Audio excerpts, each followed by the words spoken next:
Hola cher enthousiaste, aujourd'hui au micro de Et si on kiffait, je reçois Bastien Laure, avec qui j'ai pas encore échangé à l'oral, en fait, contrairement aux précédents invités. Bastien, il m'a été chaudement recommandé par Cédric Khalifa, qui est un coach et un collègue à moi. Et il a vu en lui un gros kiffeur de la vie, et j'avoue, c'est aussi mon impression après avoir regardé ses vidéos de voyage sur son compte Insta. Bienvenue Bastien. Histoire que nos auditeurs apprennent à mieux te connaître, j'aimerais tout d'abord te demander comment tu te présentes quand un ou une inconnue te demande qui tu es. Pfiou. Merci pour cette petite intro. Vaste question, et je pense que j'adapte un peu le discours en fonction des gens. Je dirais que je suis un explorateur des possibles, avant tout. Et du coup, je suis très intéressé par ce qui nous permet de reconnecter à soi, reconnecter aux autres et reconnecter à la nature.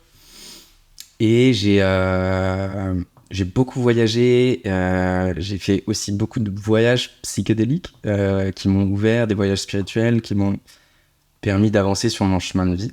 Et je suis vidéaste et je fais aussi des podcasts. Et j'ai mon média qui s'appelle Vita Vie Bordel, qui va un peu explorer tous ces sujets-là. Trop bien. Du coup, moi, de ce que j'ai vu, justement, via ton média Vita Vie Bordel, c'est que tu incarnes le kiff, genre tu vis le kiff. Mais en fait, le kiff, c'est très subjectif, c'est très personnel. Et ce serait quoi pour toi, une vie kiffante ? Une vie kiffante, j'ai longtemps eu, moi j'ai fait une retraite Vipassana en 2013. Donc c'est une retraite en silence pendant 10 jours où vraiment tu médites 8 heures par jour, voire 10 heures, je ne me souviens plus. Et tu parles pas du tout. Et sauf les petits moments où tu peux parler, c'est des moments où tu es avec la personne qui fait les enseignements spirituels, où tu peux lui renvoyer des questions, s'il y en a. Souvent, ça peut être aussi écrit sur un petit papier pour vraiment couper les cordes vocales. Dans le bouddhisme, lui me parlait du fait de trouver cette stabilité, cette zone de un peu l'absence de souffrance. Et pour trouver l'absence de souffrance, tu avais un peu cette idée de, voilà, il faut trouver un état hyper stable émotionnel, de présence pure, que j'ai touché d'une certaine manière et qui est magnifique, je suis d'accord. Mais je crois que moi, je suis aussi prêt à vivre les hautes intensités de la vie, comme risquer de souffrir. C'est-à-dire aller te brûler, par exemple, dans une relation qui est belle, qui est intense, qui est forte et qui possiblement s'éteindra et qui t'amènera de la souffrance. Mais au moins tu l'auras vécu, t'auras appris, t'auras grandi. Et je pense que c'est un bon parallèle de la vie que j'ai envie de mener. C'est rencontrer des gens qui m'inspirent, vivre des expériences dehors avec ces gens-là, en connexion avec la nature, où il y a vraiment de l'apprentissage, des moments simples, et une vie où tu as à la fois... Je pars dans tous les sens, hein, je te dis tout ce qui me vient par la tête. C'est parfait. Mais c'est trouver un peu cet équilibre entre... Il y a une citation que j'adore qui dit que l'homme est partagé entre l'arbre et la rivière, et la pirogue, pardon.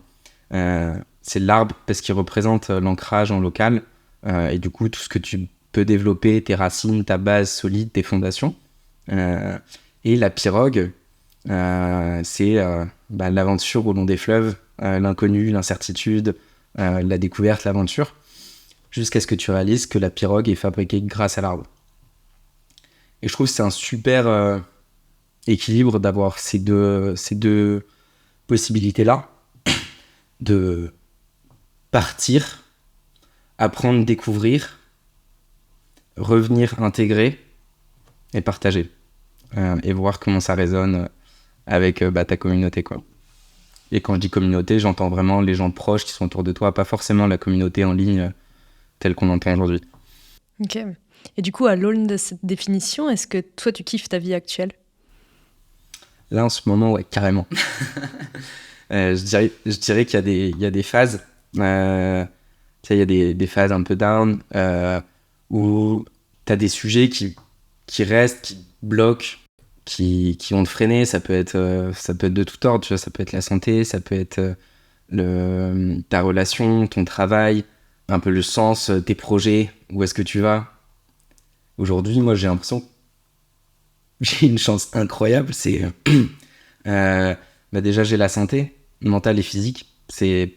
Déjà juste ça. Quand tu es capable de reconnaître ça, tu te rends compte que tu as une chance inouïe. Tu vois, quand tu tombes malade et que tu es au bout de ta vie et que tu es dans ton lit, où tu réalises à quel point en fait, la santé, elle est hyper importante et primordiale pour avancer. Et souvent, même quand on va bien, on se dit ah, il nous manque des choses, mais juste être capable d'avoir de la reconnaissance pour ça, je trouve que c'est un pilier fondamental et c'est magnifique. Aujourd'hui, dans mes relations, j'ai aussi beaucoup grandi et j'arrive à beaucoup mieux naviguer mes relations et avoir une communication hyper libérée, une communication que ce soit quand elle est intime et sexuelle ou juste quand elle est vraiment dans la relation à l'autre, qui permet d'être vraiment bien et je suis de plus en plus à l'écoute de mon corps, de ce qu'il dit, et du coup j'ai de moins en moins de friction parce que s'il y en a, je suis capable de les évacuer tout de suite, et ça c'est magique aussi parce que moi j'ai été dans une relation pendant 7 ans avant qui m'a beaucoup apporté, mais qui aussi je reconnaissais qu'il y avait une charge mentale qui était énorme et qui trouble en fait, qui te trouble, qui te prend de l'énergie mentale pour avancer sur tes projets pro, sur tes projets aussi un peu plus perso. Et tu vois, mon projet de média Vite à Vie Bordel, j'ai l'idée depuis longtemps. Mais en sortant de cette relation, c'était un peu un électrochoc pour me dire, ok, genre, c'est maintenant, mais c'est pas que en mode c'est maintenant parce que c'est possible, ou c'est possible parce que en plus j'ai de l'énergie. Et du coup, il y a plein de choses qui se sont débloquées au fur et à mesure.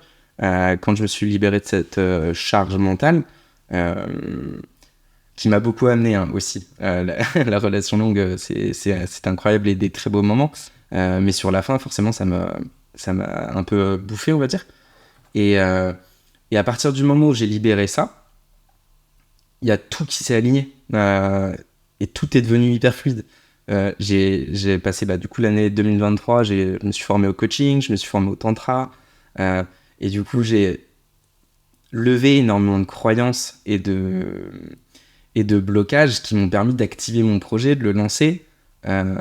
Et donc là, je peux te dire que je kiffe grave dans le sens où y a tout qui roule. Je suis motivé parce que je vis des choses, je rencontre des gens et j'ai trouvé du sens à ma vie. Je vis des expériences aussi en nature qui me font trop du bien. Je vis des expériences corporelles à travers la danse en ce moment que j'explore, parce que j'explore beaucoup de mouvements en ce moment et ça me fait trop kiffer de reconnecter à ça. Je trouve ça hyper intéressant. Et ouais, du coup, je kiffe ma vie. Trop bien. Là, tu as parlé d'un événement précis, donc tu vois, la sortie d'une relation longue, et puis plusieurs événements ensuite plus ponctuels d'expérience, que ce soit le tantra, le coaching, la danse, etc. Mais est-ce qu'il y a eu vraiment un moment précis où tu t'es dit « Ah ça y est, je passe d'une vie un peu subie, ou je sais pas comment le qualifier, à une vie kiffante, ou en tout cas enthousiasmante ». Est-ce qu'il y a eu un moment précis, ou est-ce que du coup ça s'est fait sur le long cours Je pense que c'est progressif. Mais vraiment sortir de cette relation, c'était comme une bouffée d'air, de waouh, tout redevient possible. J'imagine vraiment, je revois ce moment-là où forcément t'es un peu perdu. Tu sors de 7 ans de relation, t'as passé ton quotidien avec cette personne, on a aussi beaucoup voyagé ensemble, on était en freelance tous les deux, du coup on était l'un sur l'autre assez régulièrement. Et tu dois redéfinir ton monde, ce qui est un peu étonnant et bouleversant au début. Et en même temps, c'est excitant. C'est complètement excitant. Et je crois que j'ai une grande chance dans ma vie, c'est que je suis assez optimiste. Et du coup, je vois souvent le meilleur des situations et j'arrive à voir ce qui va être bon dedans. Et donc, ça me permet de retrouver de l'énergie. Et là, c'est exactement ce qui s'est passé. Et juste cette prise de conscience de ça y est, tout est possible, je peux redéfinir un peu la vie que j'ai envie de vivre, je peux lancer tous mes projets, j'ai plus de blocage. C'est un moment de liberté incroyable qui m'a donné un nouvel élan. Et après, je dirais que cet élan, il s'entretient par notamment, par exemple, la formation de coaching, je le faisais, ça n'avait pas trop de sens de le faire pour certaines personnes à qui j'en parlais. Mais en fait, moi, j'ai une capacité aussi à voir toujours ce que ça peut m'apporter. Et tu vois, genre, quand je dis le coaching, c'est l'idée première, c'est d'aller me confronter à cet enseignement aussi et d'être dans un environnement où je vais être avec beaucoup de gens. On va se poser des questions pour travailler les exercices de coach. Et donc, on va se faire coacher au fur et à mesure de cette formation. Et en se faisant coacher par tout le monde et en coachant les autres, en fait, tu avances énormément sur ta vie à toi aussi.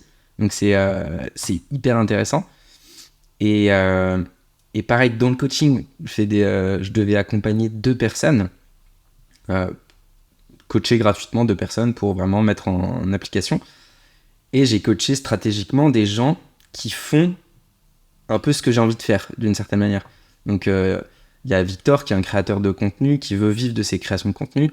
C'est complètement en lien avec le média que j'ai envie de créer. Du coup, je le coach et il m'apprend énormément de choses. Et tu vois, genre, juste de le revoir à chaque fois, pouf, c'est des petits éléments qui te remotivent, qui te remontrent que c'est possible, qui te qui te revalident, qui te reboostent. Et je dirais, et pareil, il y a Gaël, lui, qui vit de ses documentaires et il fait des conférences. Donc, il a traversé les Alpes en parapente. Et là, maintenant, il a créé son documentaire, il en crée un autre. Et son business model, c'est de créer des conférences et aller les vendre aux entreprises. Et en fait, juste voir ces possibilités dans mon réseau proche, je me rends compte à quel point déjà ton réseau et les gens que tu côtoies, c'est la phrase un peu classique qui dit que tu es la moyenne des 5 personnes que tu côtoies le plus. Là, je le vis de plus en plus. Tu vois, Cédric Khalifa aussi, c'est quelqu'un qui est vachement dans l'action. Et du coup, intentionnellement, parce que je l'aime beaucoup aussi, j'essaie de me rapprocher de lui. Parce que j'aime son énergie, j'aime les discussions qu'on a, le voir mettre en application tout plein de choses m'invite, moi, à le faire de mon côté aussi. Et en fait, plus je fais, plus je kiffe. Parce que, en fait, t'apprends, tu vis, tu grandis, peut-être tu galères, tu fais des trucs qui marchent pas, tu vois. Mais au moins, t'avances, t'es pas dans une position où tu stagnes et tu te contentes et tu dis ah, et si je faisais ça, ça pouvait être cool, ça pourrait être cool. Non, tu valides ou au contraire, tu dis bon, bah non, ça, tant pis, ça marche pas, j'abandonne. Mais au moins, t'as testé et t'avances. Et juste cette sensation d'avancer, de vivre la vie et les expériences et les rencontres que t'as envie de vivre, c'est d'un précieux magique. Ok, du coup, là, le fait d'être dans l'action et de t'entourer de gens qui t'inspirent à être dans l'action et qui te donnent la possibilité aussi de voir peut-être certains lifestyles ou certaines choses qui sont possibles, tout ça, ça contribue du coup à te faire kiffer, de ce que j'entends. Et selon toi, quels seraient les éléments essentiels dans la vie pour kiffer? Alors, on a déjà parlé là des rencontres, de s'entourer, d'être dans l'action. Est-ce qu'il y a d'autres choses qui te viennent en tête qui sont importantes pour toi, en tout cas? Je pense que tu me poseras cette question et elle serait différente tous les ans, un peu. Ouais.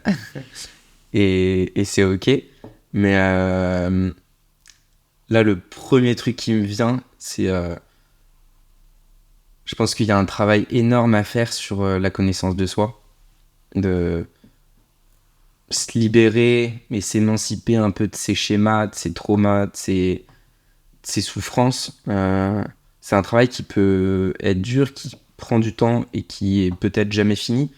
Mais juste d'avancer là-dessus, ça apaise, ça allège et ça te permet d'être dans une position où tu te connais mieux, tu connais mieux les gens qui t'entourent. Et du coup, tu es capable d'être mieux avec eux, si tu dois les accompagner, si tu dois les aider, être mieux avec toi-même dans ton quotidien. Et quand tu es mieux avec toi-même, tu as plus d'énergie, tu as plus d'envie. Tu retrouves du drive pour aller de l'avant. Tu vois, genre, donc la connaissance de soi, je dirais que c'est énorme. Moi, j'ai fait plusieurs choses dans la connaissance de soi. C'est beaucoup de livres de développement personnel, de podcasts, depuis un long moment. Mais je pense que ce qui m'a le plus marqué et transformé ou permis de me rapprocher de moi, on va dire, c'est les immersions dans la spiritualité que j'ai fait, que ce soit à travers la Vipassana, le teacher training pendant 30 jours de Tantra, où on a fait beaucoup de méditation, beaucoup de yoga, beaucoup de cercles de parole entre hommes, où du coup tu vas vraiment chercher profondément qui t'es, comment tu te définis, tu vas chercher tes doutes, tes peurs, tes aspirations, et en fait ce travail il est magique, et du coup ça te sort, j'adore les immersions pour ça, c'est que ça te sort de ton contexte, et t'es capable de te réinventer un peu, parce que t'es plus dans une posture où tu renvoies l'image de la personne que tu dois être auprès de ton entourage. Et c'est à ce moment-là que en fait, la partie connaissance de soi est vraiment où tu retrouves ton toi profond, au-delà de tout ce que tu dois renvoyer. Elle peut émerger, ce que j'ai beaucoup ressenti dans les voyages seuls. Et du coup, voyager seul, c'en est un autre. Pour kiffer, parce que tu vis plein de trucs, c'est l'aventure, tu rencontres plein de gens. En fonction de chacune des personnes, tu peux te permettre d'évoluer et tu restes pas figé dans une image que tu t'es construite et que tu penses être. Et du coup, tu es en constante réévaluation de qui t'es, et donc ça te permet de te libérer de plein de choses. Et c'est comme dire tu nais avec un jeu de cartes, 5 cartes, on va dire, que voilà, t'as ta famille, un peu l'éducation, l'environnement dans lequel t'as évolué social, le lieu géographique et les relations proches. Et en voyageant, tu vas chercher d'autres codes, d'autres compréhensions du monde, d'autres manières d'être, de vivre, de faire. Et progressivement, tu agrandis ton jeu de cartes et tu peux choisir d'en garder certaines et tu peux choisir d'en enlever certaines aussi, tu vois, qui te conviennent plus. Donc ça, je dirais, c'est la connaissance de soi, c'est une des parties qui est, pour moi, qui est essentielle pour kiffer. C'est être bien avec soi-même et bien dans son monde. Et pour kiffer, je suis assez partagé entre ces deux concepts. Faut être dans l'action, il faut être dans le faire et être dans l'être. T'as le faire, c'est faut être capable de faire ce que t'as envie de faire. C'est Gandhi qui disait genre, t'es aligné quand ce que tu penses, ce que tu dis et ce que tu fais sont alignés.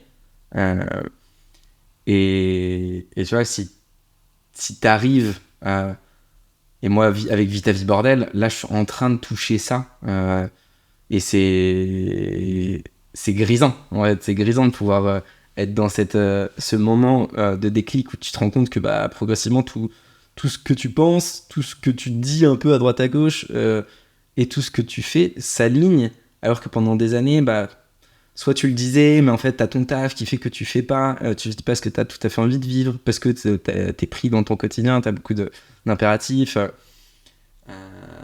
Je dirais, ouais, du coup ça, là, donc tout ça c'est le prisme action, quoi, arriver à aller de l'avant. Et puis en fait, quand t'agis et que tu fais, tu gagnes en expérience, t'évolues, t'apprends, tu te confrontes au monde, et donc forcément t'as de la satisfaction, tu vois, même s'il y a des épreuves qui sont dures. Et tu vois, c'est les gens qui partent en aventure, ils vivent des moments hyper durs. Ils vivent des moments de doute extrême, de galère physique ultime, de doute psychologique qui te hante. Mais en fait, on est fait pour apprécier aussi ces moments qui nous demandent un effort, qui nous demandent cette capacité de résilience, qui sont en fait des enseignements et des choses que si t'es fier d'avoir fait et que t'es capable de raconter aux autres. Du coup, l'être, c'est plutôt la connaissance de soi et ce côté méditation spirituelle, et être bien, en fait, peu importe ce que tu fais, ce que tu vis, c'est arriver à trouver cette posture de paix intérieure, quoi qu'il arrive. Ok, ça me parle beaucoup. Là, je vois, tu vois, comment le mettre en place quand ça va déjà plutôt bien dans ta vie et que tu as envie de kiffer encore plus. Mais est-ce que tu aurais d'autres conseils pour quelqu'un qui est au fond du seau? Genre vraiment, tu vois, ça va pas. C'est le gros down. Alors, je sais pas si ça t'était déjà arrivé dans ta vie, j'imagine, mais voilà. Est-ce que tu aurais un conseil pour réussir à, tu vois, recommencer ce cycle d'action, d'introspection? Les premiers pas. de un, c'est identifier ce qui va pas. C'est arriver à être honnête et transparent avec soi-même. C'est dur, hein, tu vois, on se cache des choses, même à soi, où on veut pas voir parce que c'est plus facile de ne pas les voir. Et du coup, arriver à retourner à l'essentiel et vraiment ce qui te ronge et ce qui occupe ta pensée pour être capable de voir ce que tu peux faire. Et tu vois, genre, par exemple, et c'est facile à faire maintenant que c'est fait, mais moi ça m'a hanté aussi pendant un moment, ou en tout pas hanté, mais plutôt paralysé. Quand j'étais dans cette relation sur la fin, où je savais plus trop si j'étais amoureux, mais on avait une vie qui était correcte. Et enfin, tu vois, on avait quand même une belle relation. On s'engueulait pas, on passait des bons moments et tout. Mais je savais qu'il y avait plus l'amour et le doute était assez présent. Et du coup, ça me plombait. D'identifier que c'est cette relation qui tourne ton énergie. Il y a souvent un sujet. Hein, c'est souvent les relations ou le travail, c'est ce qui occupe quand même la plupart de notre temps. Ou en état de santé, hein, ça c'est clair, c'est autre chose. Mais du coup, c'est identifier le sujet qui te ronge et qui te pèse, et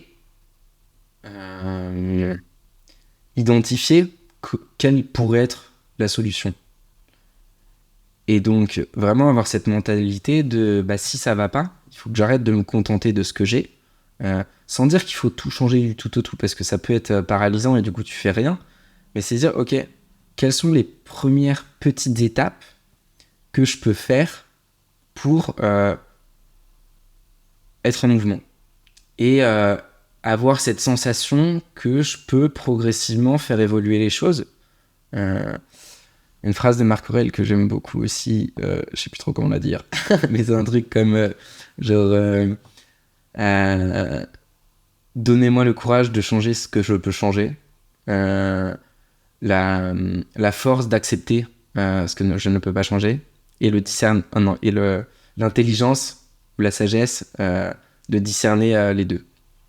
Et tu vois, ça c'est hyper important dans des phases où t'es pas bien. Il y a des choses que tu peux pas changer. Ça sert à rien de s'énerver contre ça. De toute façon, c'est comme ça. Tu vois, genre c'est truc con, mais genre il pleut, c'est blizzard ou ok, c'est comme ça. Qu'est-ce que je peux faire? Je peux me protéger, je peux tenter des petites actions qui possiblement peuvent faire en sorte que je me sente mieux et sortir par des petites... En fait, tu te construis un plan de mini-actions l'une après l'autre, et au fur et à mesure, en fait, tu construis une dynamique dans laquelle tu vois que c'est possible d'avancer et d'évoluer dans ta situation. Et après, je dirais, il faut se mettre un des trucs clés, hein, c'est se mettre en mouvement, et l'énergie, elle vient du mouvement. Et donc, reprendre une activité physique, pour moi, c'est clé. Ça te revitalise, ça te réoxygène, ça te donne aussi la sensation que tu es capable de faire des choses. Si c'est possible, dehors, c'est mieux. Parce que être dehors, ça nous rend heureux. Je sais pas les études à citer là, mais il y en a plein. Plus on passe de temps dehors, mieux on se porte. Voilà. Je dirais que c'est les premières étapes quand t'es vraiment pas bien. Yes. Ok.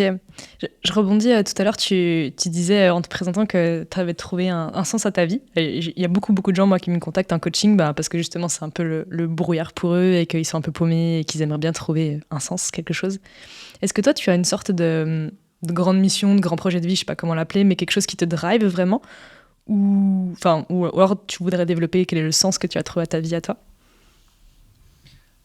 Je pense que longtemps, ma quête de sens, c'était trouver du sens. Et je sais pas comment le dire.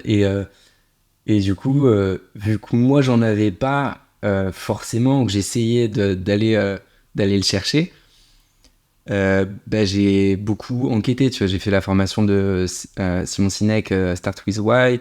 Il y a une autre de Jay Shetty, qui est un anglais, qui a un podcast incroyable, qui est un ancien moine aussi, qui parle beaucoup de sens.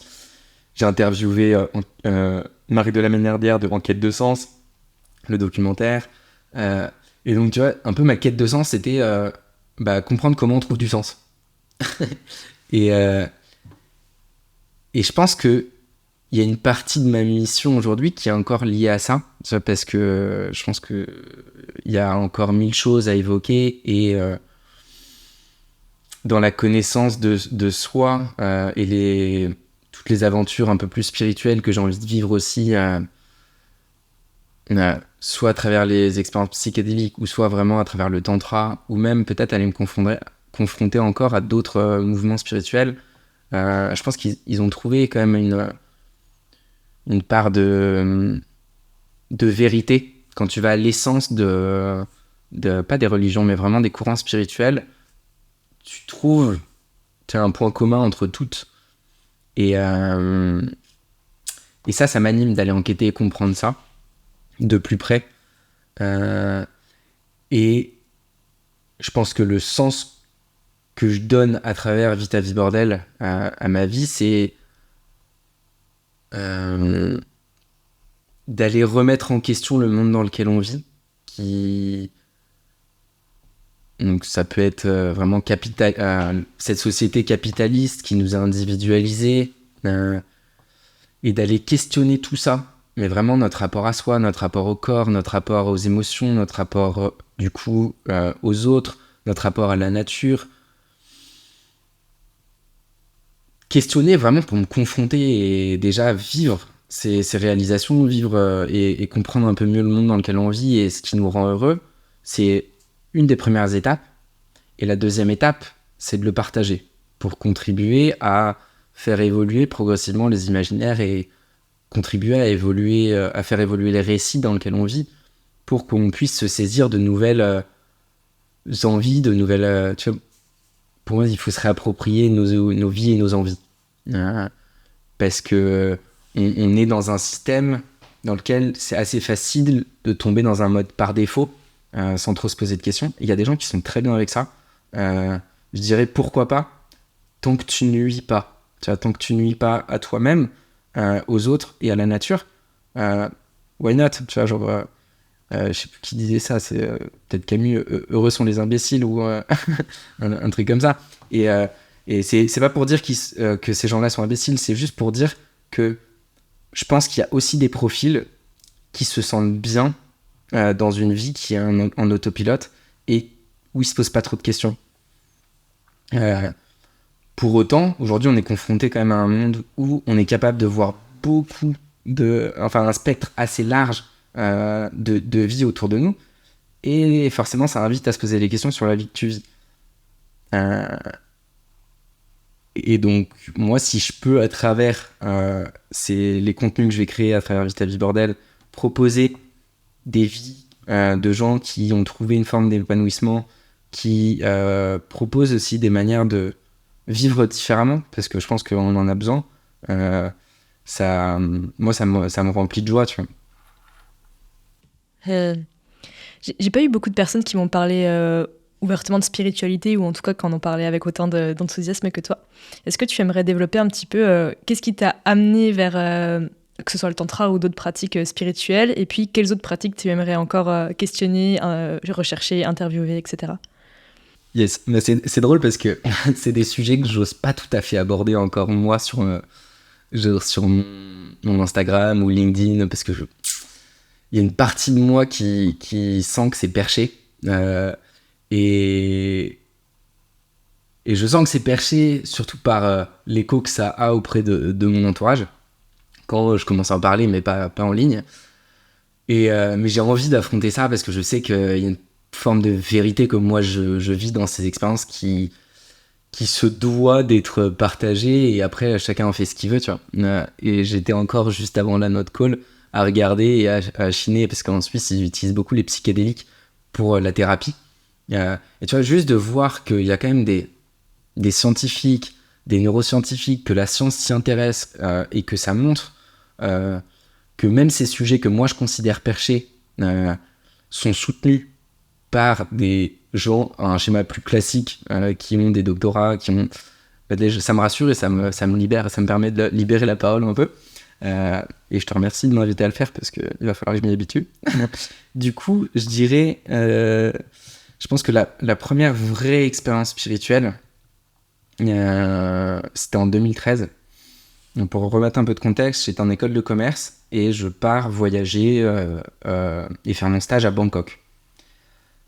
Durant ce stage, je bosse avec des bouddhistes au quotidien, et je vais déjeuner avec eux. Du coup, je suis très curieux, donc je leur pose plein de questions sur leur religion, ce que ça mène dans leur vie, comment ils vivent cette religion. Moi, je connaissais que le catholicisme, que j'ai réfuté pendant longtemps parce que je voyais pas l'intérêt. On m'a imposé quand j'étais petit. J'ai fait du catéchisme, j'ai rien retenu. Je voyais pas l'essence de ça, à ce moment-là en tout cas. Et du coup, c'est ce qui m'a invité à m'intéresser à la méditation, déjà en 2013. Et un jour, j'ai eu une opportunité d'aller en Birmanie et faire cette retraite Vipassana de 10 jours de silence. Ce qui est intéressant, c'est que tu arrives avec ton état d'esprit et tes habitudes assez cartésiennes d'occidental, et tu te laisses un peu happer et questionner par ce qu'on te propose. Tu t'assis en tailleur pendant 8 à 10 heures par jour. Ça pose des questions. Progressivement, les questions, tu vois, genre, moi je me souviens dans les 3 premiers jours, les questions, elles étaient assez centrées sur ce que j'avais vécu dans les dernières semaines, un peu, tu sais, genre pollué par l'information extérieure des jours précédents et des semaines précédentes. Et progressivement, on va dire le 4e, 5e, 6e jour, t'entres dans des questions un peu plus profondes le sens de ta vie, les personnes qui comptent pour toi, qu'est-ce qui t'a construit. Et je savais, moi, c'est à peu près les 7, 8, 9, 10e jours, tu passes par énormément de phases de doute aussi, parce que tu peux arrêter à tout moment, et c'est long, t'es seul, tu parles pas, c'est quand même un vrai challenge psychologique, mais trouver de la paix dans ce challenge-là aussi, et te montrer que t'es capable de le faire, te montrer que t'es capable de rester assis avec toi-même, avec tes pensées, tu touches une forme de sérénité, de paix, et tu touches ces moments dans les méditations, 8 heures par jour, c'est quand même long, où t'as une forme d'état d'être pur, où tu te sens juste bien avec toi-même, vraiment ce que je qualifierais de paix intérieure. Et on va dire que ça, c'est la première bribe d'expérience spirituelle que j'ai vécue. Et juste après ça, je suis parti à Koh Tao pendant 3 semaines. C'est une petite île en Thaïlande, parce que je m'étais dit je vais avoir besoin d'intégrer. Du coup, je m'étais rien prévu, juste être sur une île, pouvoir aller lire mon bouquin. J'avais mon sac étanche, mes palmas tuba, et en gros je faisais du stop sur des petites motos et j'allais me faire déposer sur des plages, et après je passais de plage en plage comme ça, ou de rocher en rocher, juste avec mon sac étanche, mes palmas tuba et mon livre, et je me posais sur des rochers, je lisais, hop, je repartais dès que j'en avais marre. Et un soir, j'étais avec deux gars, et on a décidé de tester des champignons hallucinogènes dont on nous avait parlé, qui est un bar qui les vendait sur place. Du coup, on était posés sur la plage, il faisait nuit, on prend nos scooters, on avait l'adresse du bar, c'était tout en haut de l'île. Du coup, on monte en scoot, et on arrive dans ce petit bar avec des petites tailles, tout mignon, tout perché en vrai. Genre, je pense qu'il fumait beaucoup trop. Et on se fait faire des milkshakes avec du coup des champignons hallucinogènes. Et on redescend très vite parce qu'on avait envie de vivre l'expérience sur la plage. Donc on redescend très vite, on avait genre 30-40 minutes le temps que ça monte. On prend nos scouts, on redescend sur la plage, on arrive et on commence à sentir que ça monte. Et moi je savais pas dans quoi je m'embarquais, c'était vraiment la première fois que j'étais exposé aux psychédéliques. Et en fait cette expérience, elle a propulsé l'état dans lequel j'étais. Je pense qu'avec la méditation et la vipassana, j'avais développé une sorte d'ancrage où vraiment j'étais bien, j'étais stable émotionnellement, ce qui est assez important quand tu prends des psychédéliques. Surtout que là, on avait personne qui nous encadrait. Tu vois, ce serait mieux de le faire avec un chaman ou avec un thérapeute. Non, mais c'est vrai.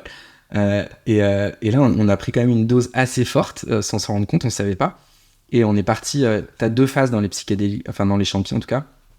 Tu as une première phase assez euphorisante où c'est hyper intense. Tu passes.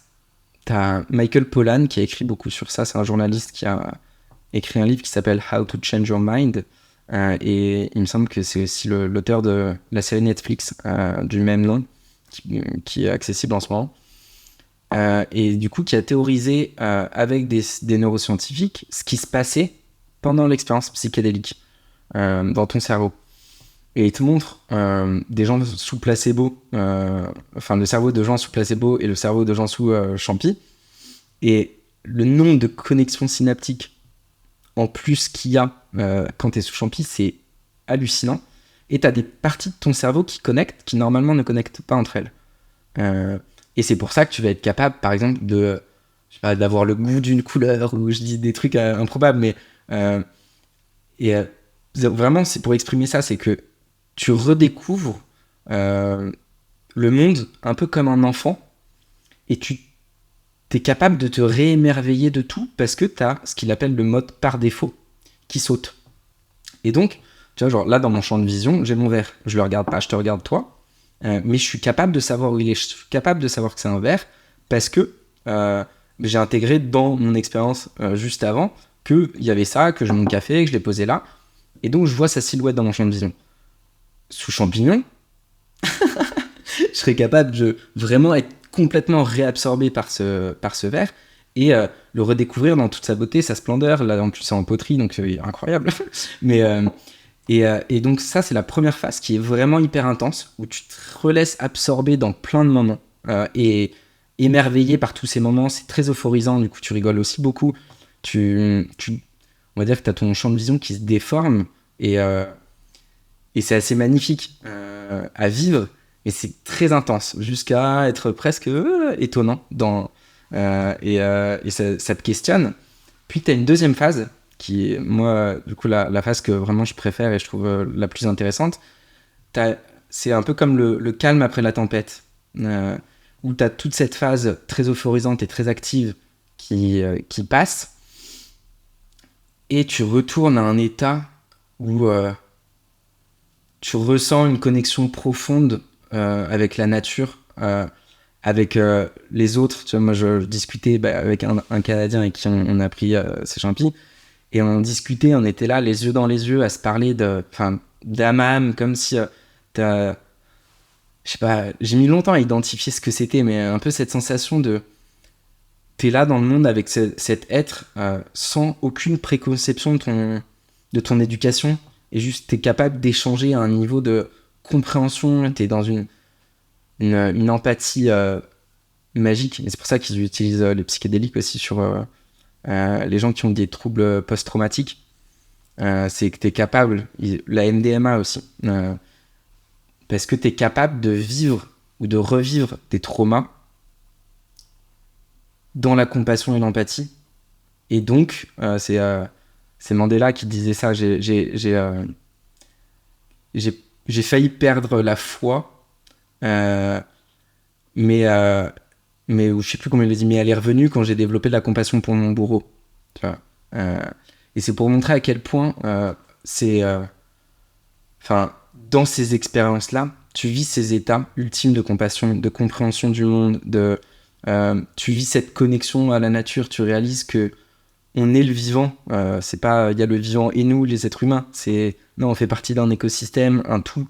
Et je dirais que c'est ça ma vraie première expérience psychédélique. Et après t'as toute une phase d'intégration qu'il faut faire et qui est importante d'être, si tu peux être suivi c'est mieux, si tu peux écrire c'est bien, pour intégrer, parce que ça te donne d'autres perspectives à ce monde dans lequel on vit, qui est plein d'autres choses aussi. Ok. Et du coup, après cette expérience sous psychédélique, tu m'avais parlé du tantra, mais ça, c'est longtemps après ou c'est... Ouais, c'est quasiment 10 ans après. Ok. Et entre les deux, est-ce qu'il y a eu un moment où tu as continué des pratiques spirituelles ou finalement c'est plutôt ponctuel chez toi? J'ai beaucoup médité. Je dirais qu'en moyenne, je médite 80% des jours de l'année, entre 15 minutes et 1 heure, ça dépend. Et donc ça, je l'ai gardé depuis 10 ans. J'ai repris des champignons de temps en temps, et dans un cadre plus... Tu vois, là, on l'a fait sur la plage, on était en Thaïlande.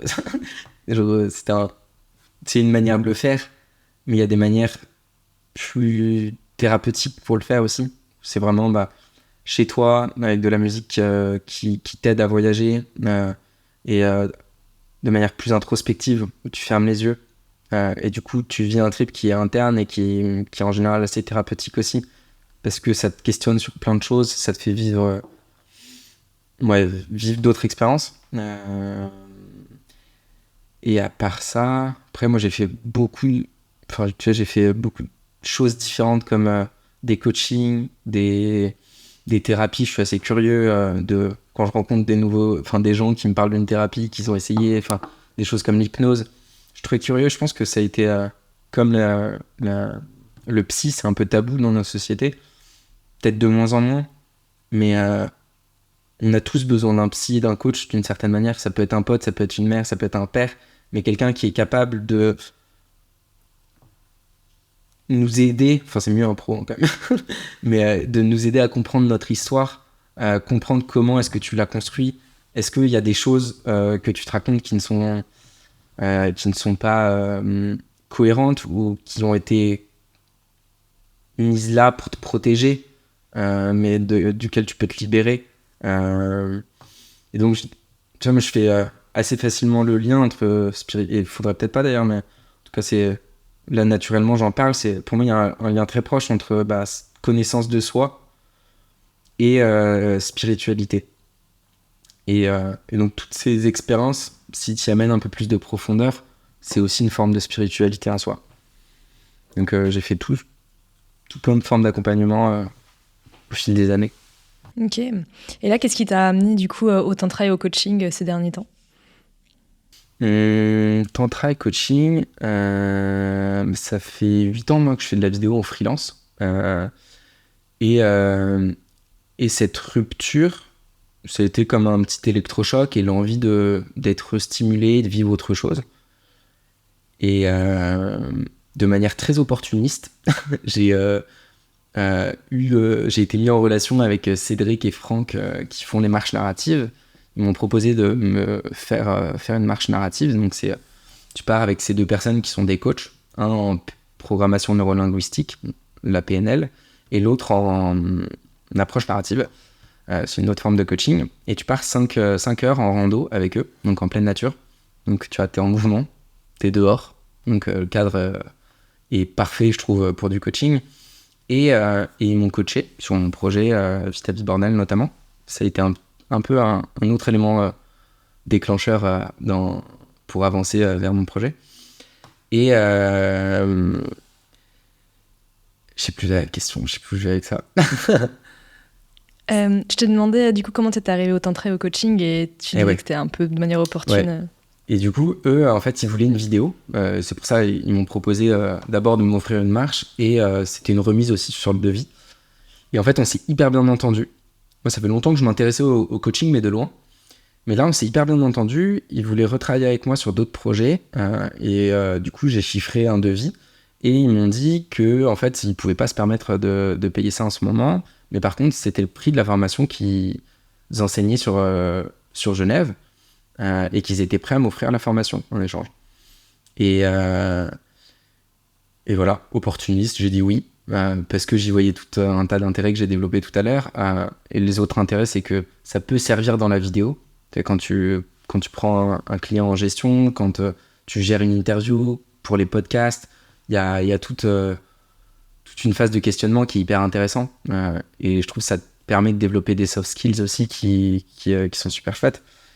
Et je me dis que c'est un atout de plus et une compétence en plus que peut-être j'activerai pour coacher des gens, notamment avec Vita Vie Bordel. Ça peut être une belle vitrine marketing pour du coaching.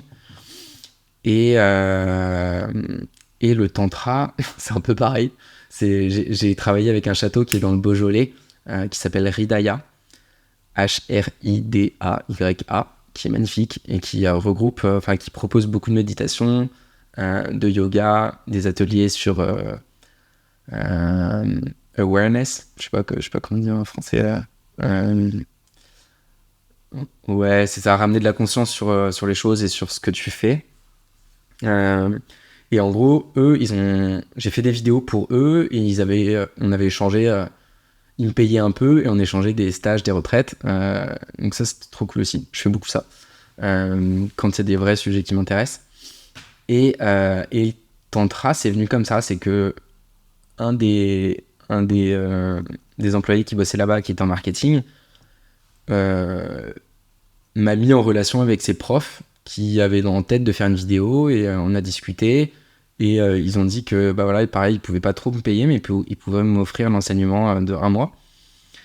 Et en soi, ça pose des questions. Tu te dis bah tu vas passer 1 mois de ta vie là-bas quand même, c'est beaucoup. Genre faut que ça soit aligné avec ce que tu as envie d'apprendre, de développer et tout, mais j'ai pas trop cherché, j'ai pas trop posé de questions et je me suis dit vas-y go, feu. Genre, en vrai, je peux me permettre d'avoir cette liberté et de vivre ça. Et j'ai un peu une intuition qui me dit c'est chouette, faut aller découvrir. Et j'avais fait un stage déjà de 3 jours de Tantra. Un stage que maintenant je suis capable de donner justement. C'est The Art of Tantric Relationship et The Art of Tantric Sexuality. Et c'est un stage qui m'avait pas mal permis d'avancer sur des sujets qu'on n'aborde pas beaucoup. Donc là, c'était moins spirituel, c'est plus dans ce qu'on vit dans notre quotidien, dans les relations. Et ouais, j'avais expérimenté pour la première fois l'orgasme sans éjaculation. Et c'est con, mais je pense que c'est une des expériences où tu vis quelque chose par toi-même et tu comprends que ce que tu vis depuis tout le temps, bah, y a peut-être d'autres manières de le vivre et c'est pas la seule vérité.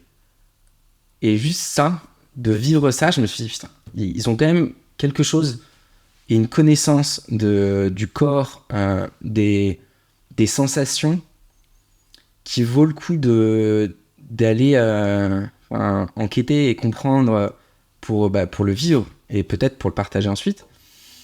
Et du coup, de ça, c'est cette intuition qui était un peu là dans ma tête, qui me disait il y a quand même un truc hyper intéressant. Et ça faisait 10 ans que j'avais pas fait un truc spirituel en immersion pendant longtemps.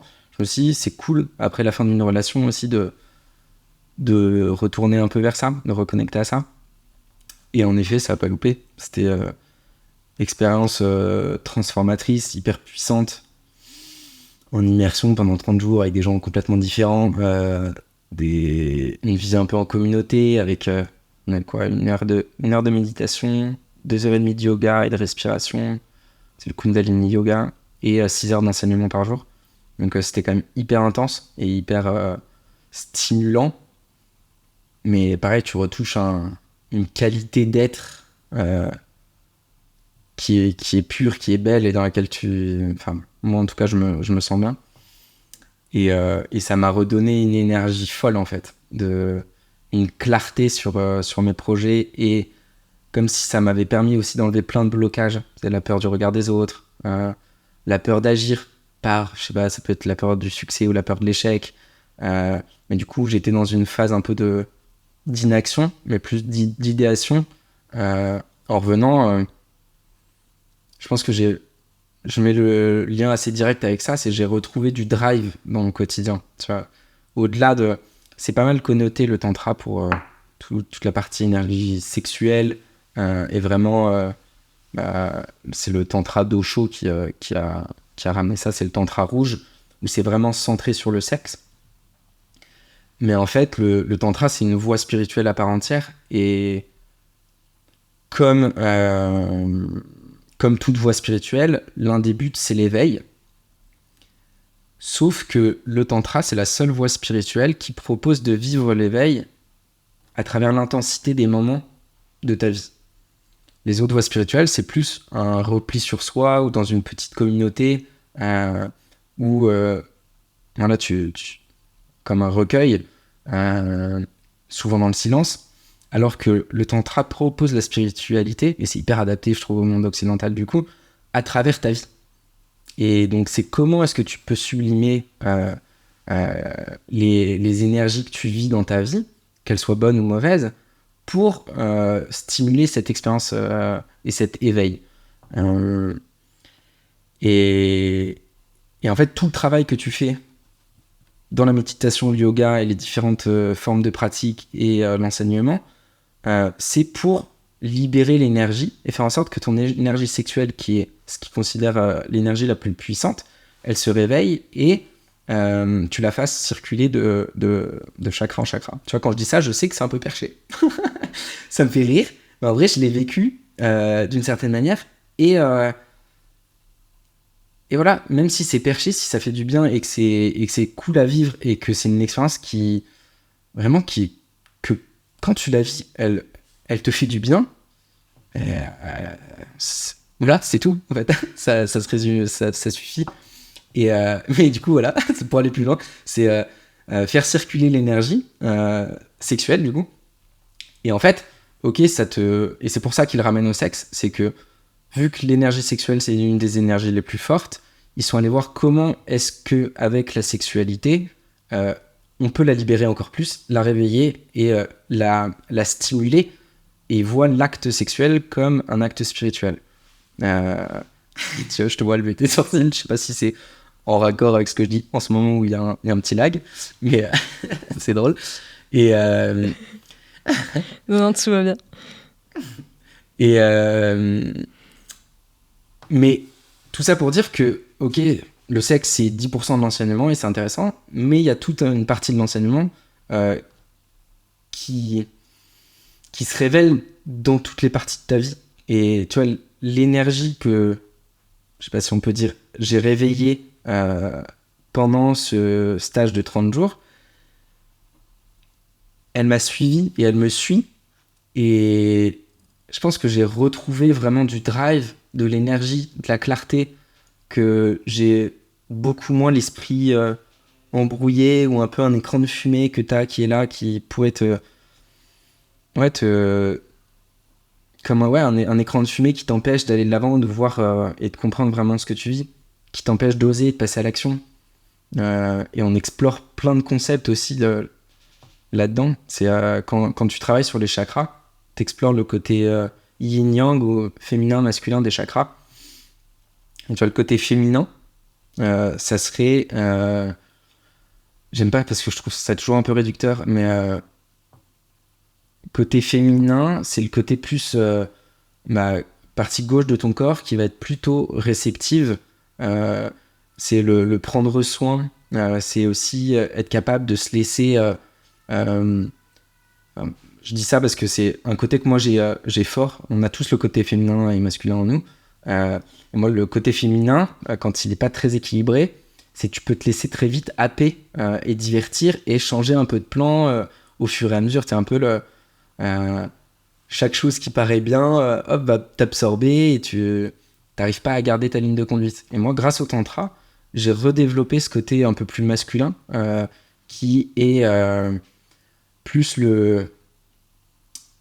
t'es capable d'avoir une direction, de t'y tenir, d'être indérogeable et d'avoir cette présence dans cette direction-là et dire non, tu vois, au divertissement notamment. C'est assez réducteur, mais je le résume à ça parce que c'est pour mon projet Vite ta vie bordel, c'est essentiel en fait. On va dire que je me suis laissé longtemps distraire ou j'ai eu peur, j'ai douté, mais redévelopper et entretenir ce côté masculin grâce au tantra m'a permis de retrouver une direction avec beaucoup de clarté et avoir la force de s'y tenir dans le temps et de continuer de construire et d'avancer sur ce projet-là. Ce qui est en soi magnifique. Sans dire que j'ai envie d'enlever mon côté féminin que j'adore aussi, qui est beaucoup plus dansant et dans l'instant. Mais voilà ce que la spiritualité à travers le tantra m'a apporté. Ok. Est-ce que tu aurais une ressource, quelle qu'elle soit, que ce soit un livre, un film, un podcast, n'importe quoi, qui t'a fait kiffer récemment et qui pourrait faire kiffer nos auditeurs ? J'ai lu The Voice of Knowledge de Don Miguel Ruiz, qui est la même personne qui a écrit Les Accords Toltec et The Mastery of Love. Et ouais, The Voice of Knowledge, il est vraiment... Enfin, je trouve que c'est un petit livre, il se lit rapidement. Il est hyper intéressant, il parle du fait que on vit tous notre vérité, que notre expérience, notre histoire fait qu'on voit le monde d'une certaine manière et que on a développé cette forme de vérité qui nous est propre parce qu'elle est liée à notre histoire. Et c'est assez intéressant de comprendre ça. Ça te permet aussi de comprendre un peu mieux les gens avec qui tu vis et que tu côtoies et essayer de, au-delà de leurs opinions, au-delà de leurs différends, ça te permet de réaliser qu'ils ont aussi une histoire qui les ont menés là où ils en sont.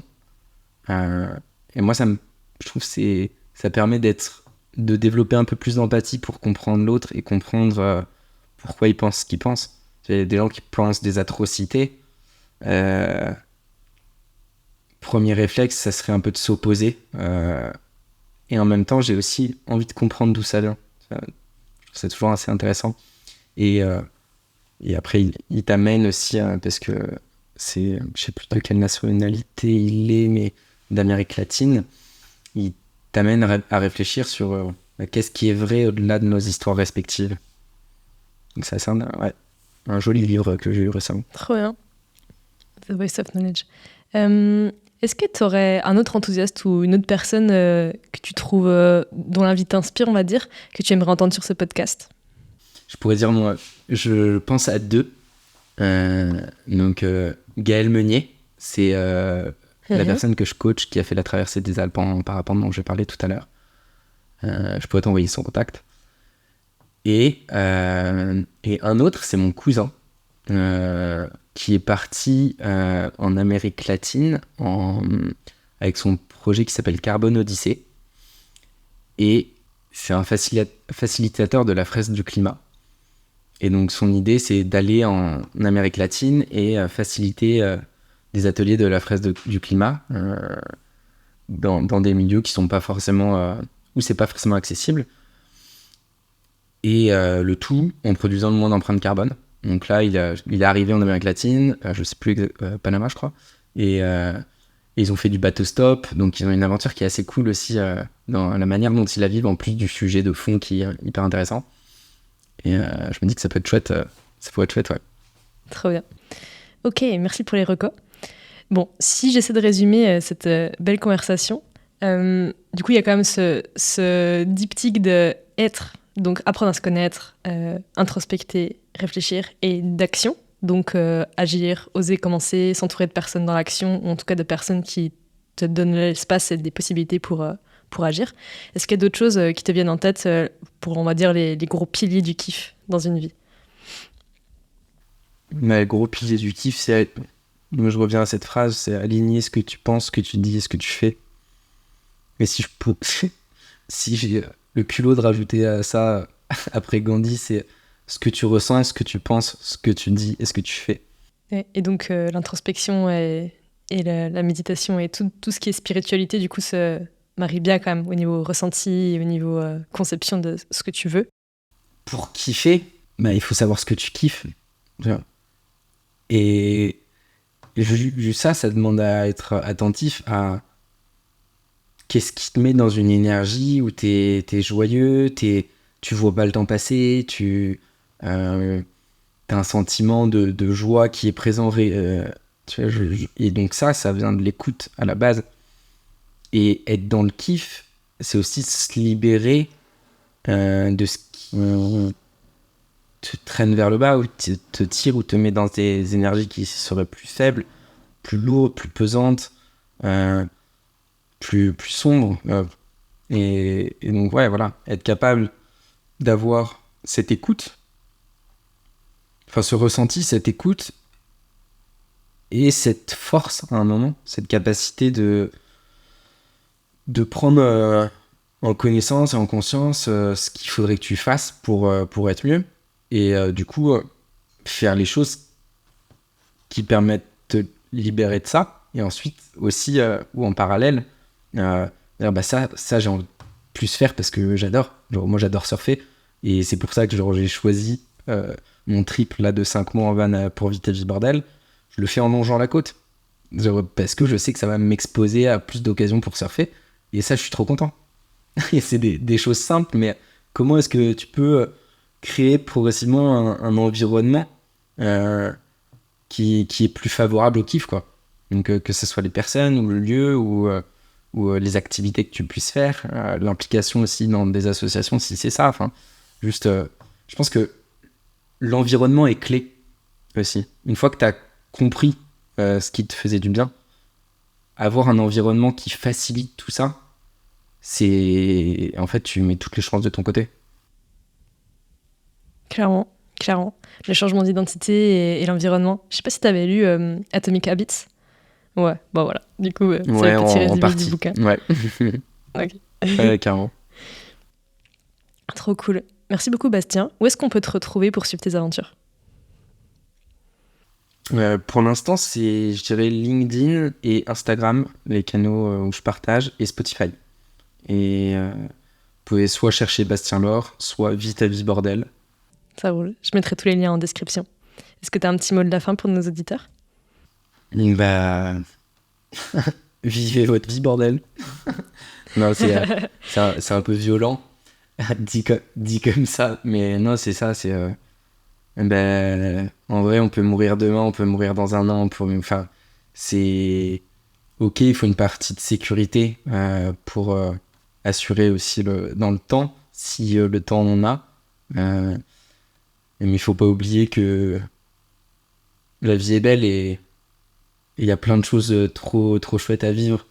Et il faut les vivre. Il faut, tu vois, je revois quand j'ai construit mon van, je revois ma marraine qui était là pendant que je le construisais juste à côté un jour, et avec les larmes aux yeux, et je lui demande pourquoi elle pleure comme ça, et elle me dit que elle, c'était un de ses rêves de faire ça quand elle arriverait à la retraite avec son mari.